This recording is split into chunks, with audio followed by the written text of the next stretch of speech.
afternoon po. And I am Josh, and I'm going to interview one agri specialist here via Gmeet. So I have here on the account Ellen Cervantes, which is the account po ng asawa ng mismong interview namin, which is, may I know your name po, sir? Hi, good afternoon. I'm Gary Abansenya. Gary Avancenia. Okay. So, just to ask lang po yung professional background ninyo, Yes, I'm agricultural specialist. At least mga 10 taon na rin. 10 taon. Yes. Then, um, sa IoT-based system for aquaponics po, extensive po ba experience nyo? Some experience or no experience at all? Moderate. Moderate po. Okay, let's proceed na po sa interview. So, for the first one, which is Section B, Technical and Infrastructure Challenges. So, have you experienced sensor malfunctions in your system?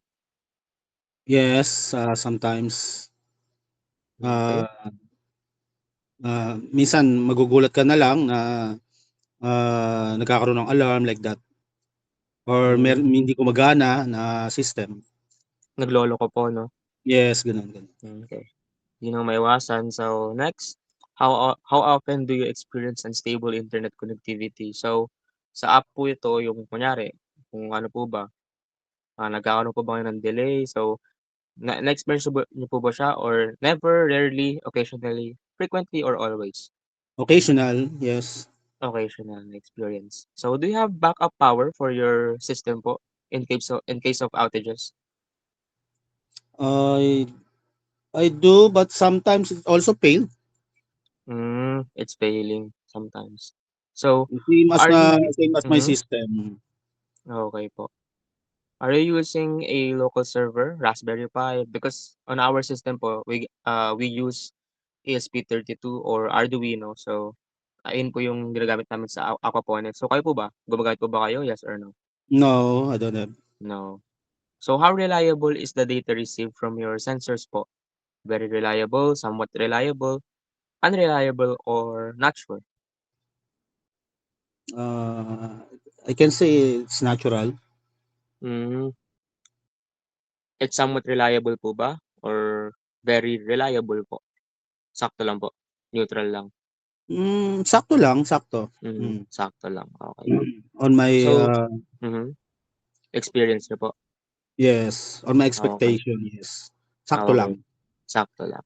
Section C, usability and technical skills. So, do you find it easy to interpret data from your IoT dashboard or app? So, sa application niyo po ba parang mas mas nakita niyo bang nakatulong 'yun or na-interpret po ba ng app niyo ng mas maigi yung mga information? Yes, na-interpret naman. Okay. Have you received any training po dito sa IoT system or kahit ano po na related sa mga sensors, nagka-training na po ba kayo? Well, uh, before they install it, yes, they instruct me how to use it or Mhm, how to monitor like that. So hmm, I am, yes. I okey, receive instruction from them. okey. How confident are you in troubleshooting technical issues with the system? So, confident po ba kayo sobra, saktong confident lang, hindi confident or nagre-rely po kayo sa others? Well, I am reliable to others Hmm, because I'm not the one who kaiba, installed it. The one okey. I rely to uh, um, the company who install my controls. Okey. So, system performance and maintenance na po sa section D. So, do you encounter false alarms or inaccurate alerts from your system? Di inaasahang nag-report ng ganito yung app na ganito daw, tumaas daw yung ganito, pero sa katunayan parang error lang siya or bug na hindi naman pala totoo. So, hindi naman po siya tumaas, mababa lang or sakto lang yung Yeah, naka-encounter po ba kayo ng gano'n? false alarm. Yes, I encounter sometimes. It indicate no water, but it has. So it's a false alarm. Okay. System error like that. Okay po. So, how frequently do you need to calibrate your sensors? So, to monitor or ayusin niyo po, i-align yung pagkakatama nung sa sensors kung nakukuha nila yung correct information. So, weekly niyo ba 'to gagawin, monthly, rarely, never, or not sure? Well, it's supposed to be regular, at least monthly. Mm, Yeah, monthly, okay. yeah. Okay, monthly po. So, has your system ever failed to automate an essential function? So, kasi po may na-encounter po kami sa aquaponics system namin which is nag-fail yung vinegar, sensor, yung pump po namin, yung vinegar and yung baking soda mixture namin nag-fail po siya. Ayun yung na-encounter namin sa aquaponics system namin. So, pinalitan namin siya kaagad then okey na po siya ngayon. So, sa inyo po ba may na-encounter po ba kayong gano'n na hindi gumana, talagang totally kailangan niyong palitan or nagloko lang, naayos niyo po ba gano'n?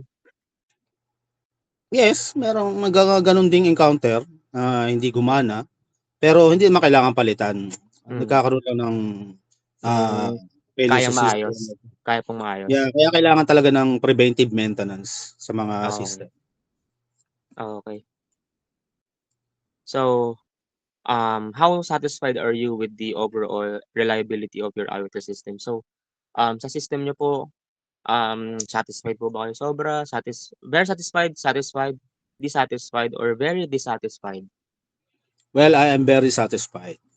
I am very satisfied, good to know po. So, last section po, section E, adoption barriers. So, did cost influence your decision to adopt or delay IoT integration? So, in terms po sa gastos, kung napamahal po ba kayo, I mean, kunyari po, gagastusin niyo ganito, 100,000, 50,000, parang nagkaroon po ba kayo ng parang holdback na ituloy yung ganitong system? Nagkaroon po ba kayo ng gano'n na sa inyo, yes or no po? Well, yes, nagkaroon ako ng gano'n, Mm, especially 'pag talagang wala talagang budget. mm, So, talagang nagdalawang isip din ako. okey po. So, second to the last question po, do you think the IoT system has significantly improved your aquaponics performance or sa mismong system na meron kayo, kung may ganito po kayong sensors na mamo-monitor niyo through application, makikita niyo yung data, araw-araw kahit hindi niyo po kasama mismo yung system, kahit, away po kayo, parang nag-improve po ba siya? Yes, no, not sure? Yes, nag-improve kasi talagang, um, Nakakatulong po talaga. maganda talaga siya, nakakatulong kasi kahit na malayo ka, you can monitor your system, Mhm, kahit hindi mo siya puntahan, alam mo kung ano nangyayari dun mm, sa ano mo, sa sa system po. kabuuan ng sistema mo, alam mo. Kaya maganda talaga. Okey, Maganda thank you talaga so ang much AI po. automation. Thank you so much po sa feedback na yun. So, last question na po ito. So, would you recommend IoT-enabled aquaponics to others? So, for example po, yung ganito, nakita niyo po yung system na may sensor, may ganito. Kung ire-recommend niyo po ba siya? Yes po ba? No? Or maybe? Recommend niyo? Yes, I am recommended 100%. Highly recommended. Thank Yeah, you so highly much po. recommended. So, that ends the interview po. I will stop the recording na po. Thank you so much for your time po, Sir Gary, and for this day. Thank you so much po. Okay, you're welcome.